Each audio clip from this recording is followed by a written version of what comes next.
Section 2.1, Organizing and Summarizing Data. Lesson objectives: organize qualitative data, construct bar graphs, construct pie charts. When data is collected from a survey or design experiment, they must be organized into a manageable form. Data that is not organized is referred to as raw data. We're going to look at three ways to organize data: tables, graphs, and numerical summaries in Chapter 3. We're going to begin with tables. Organizing qualitative data and tables. A frequency distribution lists each category of the data and the number of occurrences, or sometimes it's referred to as frequency, for each category of the data. Let's look at an example. The following data represents the colors of M&Ms from a plain bag of M&Ms. Construct a frequency distribution of the color for the M&Ms. Okay, so this is our raw data. It's very hard to glance at this raw data and get anything from it. It would be hard to see which one occurred most often, least often. It would just be hard to read. But if we construct a frequency table for this distribution of colors, we would get some insight. So if we go by color for categories, we have brown, yellow, red, orange, blue, and green. We tally each of the colors and then we write down the corresponding frequencies. We have a frequency distribution. Okay, and it's very easy to see that brown is the most often, the least often would be blue, so on and so forth. Okay, the next table we're going to look at is what we call a relative frequency table, a relative frequency distribution. The relative frequency is the proportion, or sometimes is expressed as a percent, of observations within a category and is found by the following formula. The formula is you take the frequency and divide it by the sum of all the frequencies. A relative frequency distribution lists the relative frequency of each category of the data. Let's look at an example.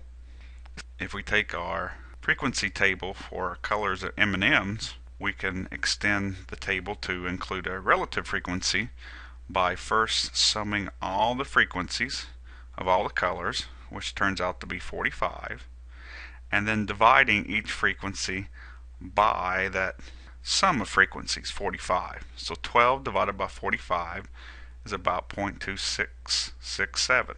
10 divided by 45 is 0.222. 9 divided by 45 is 0.2. So on and so forth.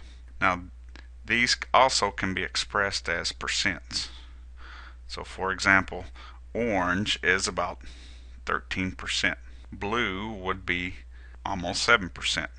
So we are summarizing this data by using tables, both a frequency table and a relative frequency table. Lesson objective number 2, construct bar graphs. Bar graph is constructed by labeling each category of the data on either the horizontal or the vertical axis, and the frequency, or it could even be relative frequency, of each category on the other axis. Let's use our M&M example.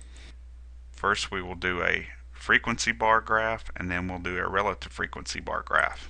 As we can see, we have 12 for brown, we have 5 for blue. Now this was done in Minitab. This could also work in StatCrunch. It's constructed very easy by using these programs. If we look at a relative frequency, the y-axis is now going to be a percent or a decimal. Okay, so if we look at the brown, we can see the brown is about 27%. Blue is about 6%, 6 or 7%. Now a Pareto chart is a bar chart where the bars are drawn in decreasing order of frequency or relative frequency. Okay, so this is what a Pareto chart would look like using our M&Ms. Why do we need to look at a Pareto chart? Well, Pareto chart is used to graphically summarize and display relative importance of differences between groups of data. Pareto chart distinguish vital few from useful many. This is also known as the 80-20 rule. 20% here makes up 80% here. That's the 80-20 rule. Okay, so let's look at some examples of where this is applied in the real world. 20% of workers contribute 80% of the results. If that happens, you want to focus on rewarding these employees. 20% of the bugs contribute 80% of the crashes. You want to fix these bugs first. If 20% of customers contribute 80% of the revenue, you want to focus on satisfying these customers. 80-20 rule, or sometimes it's called the Pareto principle, helps you realize that the majority of the results come from a minority of the inputs. So let's look at an example of a Pareto chart using data from a pizza shop. So here's some old customer complaints before they mastered the 30-minute pizza delivery. So they had 600 complaints. Pizza was not hot, inadequate topping, quantity is 105, and we have all these different complaints. So the first thing that we want to do is we would want to construct a Pareto chart for this data and solve those problems first. So if we construct a Pareto chart, the data has been summarized where we can see that the 20% is causing 80% of the complaints. So delayed delivery and pizza not hot are really what we need to focus on. Lesson objective number 3, construct pie charts.